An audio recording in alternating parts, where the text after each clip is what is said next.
Hi, happy Halloween. I'm dressed up as a space wizard for you today. I'll be reading a classic tale of horror, The Raven by Edgar Allan Poe. It's a bit of a tongue twister for me, so wish me luck.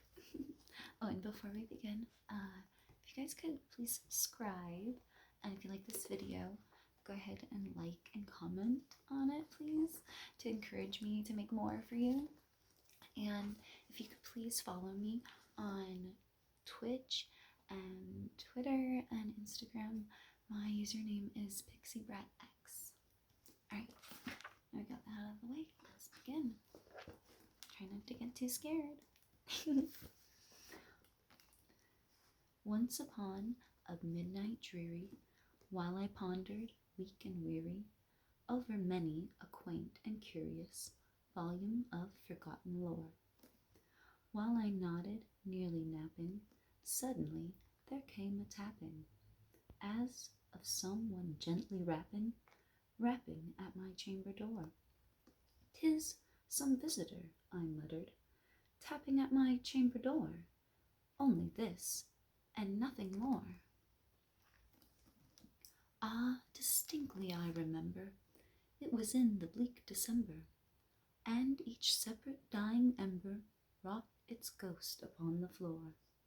Eagerly I wished the morrow, vainly I had sought to borrow from my books surceased of sorrow, sorrow for the lost Lenore, for the rare and radiant maiden whom the angels name Lenore, nameless here for evermore. And the silken, sad, uncertain rustling of each purple curtain thrilled me, filled me with fantastic terrors never felt before, so that now, to still the beating of my heart, I stood repeating, "'Tis some visitor, entreating entrance at my chamber door, some late visitor, entreating entrance at my chamber door. This is it, and nothing more." Presently my soul grew stronger, hesitating then no longer. "Sir," said I, "or madam, truly your forgiveness I implore, but the fact is I was napping, and so gently you came rapping, and so faintly you came tapping, tapping at my chamber door, that I scarce was sure I heard you. Here I open wide the door. Darkness there, and nothing more." Deep into that darkness peering, long I stood there wondering, fearing, doubting, dreaming dreams no mortal ever dared to dream before.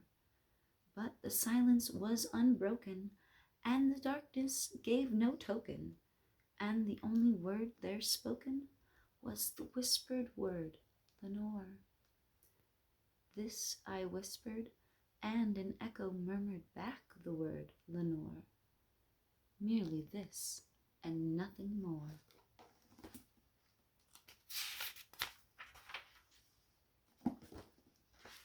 Back into the chamber turning, all my soul within me burning, soon I heard again a tapping, somewhat louder than before. "Surely," said I, "surely that is something at my window lattice. Let me see then what thereat is, and this mystery explore. Let my heart be still a moment, and this mystery explore. 'Tis the wind and nothing more." Open here I flung the shutter, when, with many a flirt and flutter, in there stepped a stately raven of the saintly days of yore. Not the least obeisance made he, not an instant stopped or stayed he, but with mine of lord or lady, perched above my chamber door, perched upon a bust of Pallas, just above my chamber door, perched and sat, and nothing more. Then this ebony bird beguiling my sad fancy into smiling, by the grave and stern decorum of the countenance it wore. "Though thy crest be shorn and shaven, thou," I said, "art sure no craven ghastly grim and ancient raven, wandering from the nightly shore, tell me what thy lordly name is on thy night's Plutonian shore. Quoth the raven, nevermore. Much I marvelled this ungainly fowl to hear discourse so plainly, though its answer little meaning, little relevancy bore. For we cannot help agreeing that no living human being ever yet was blessed with seeing bird above his chamber door, bird or beast upon the sculptured bust above his chamber door, with such name as Nevermore.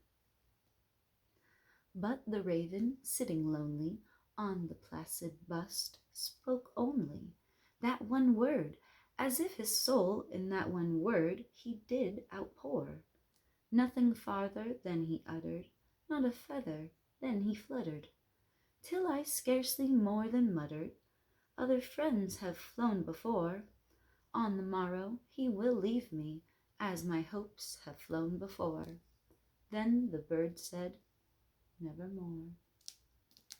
Startled at the stillness broken by reply so aptly spoken, doubtless, said I, what it utters is its only stock and store, caught from some unhappy master whom unmerciful disaster followed fast and followed faster, till his songs one burden bore, till the dirges of his hope that melancholy burden bore, of nevermore. But the raven, still beguiling all my sad soul into smiling, straight I wheeled a cushioned seat in front of bird and bust and door. Then upon the velvet sinking, I betook myself to linking fancy unto fancy, thinking what this ominous bird of yore, what this grim, ungainly, ghastly, gaunt, and ominous bird of yore meant in croaking nevermore. This I sat engaged in guessing, but no syllable expressing to the fowl whose fiery eyes now burned into my bosom's core. This and more I sat divining, with my head at ease reclining on the cushion's velvet lining, that the lamplight gloated o'er, but whose velvet violet lining with the lamplight gloating o'er, she shall press, nevermore. Then methought the air grew denser, pure perfumed from an unseen censer, swung by angels, whose faint footfalls tinkled on the tufted floor. Wretch, I cried, thy God hath lent thee, by these angels he hath sent thee, respite, and nepenthe from thy memories of Lenore. Quaff, oh quaff, this kind nepenthe, and die, and forget this lost Lenore. Quoth the raven, nevermore. Prophet, said I, thing of evil, prophet still, if bird or devil, whether tempered sent or whether tempest tossed thee here ashore, desolate yet all undaunted, on this desert land enchanted, on this home of horror haunted, tell me truly, I implore, is there balm in Gilead?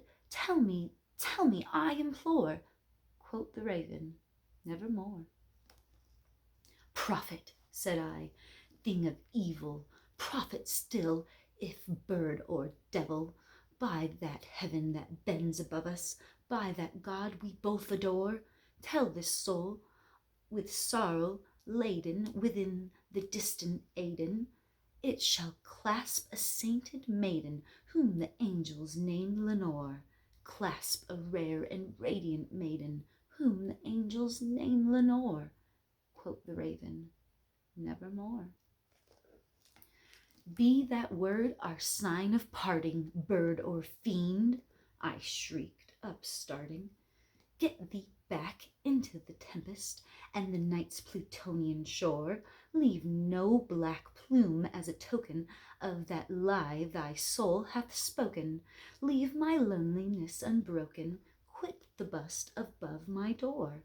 Take thy beak from out my heart, and take thy form from off my door. Quoth the raven, nevermore. And the raven, never flitting, still is sitting, on the placid bust of Pallas just above my chamber door. And his eyes have all the seeming of a demon's that is dreaming, and the lamplight o'er him streaming throws his shadow on the floor. And my soul from out that shadow that lies floating on the floor shall be lifted nevermore.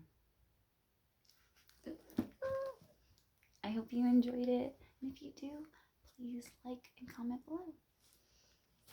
Happy Halloween!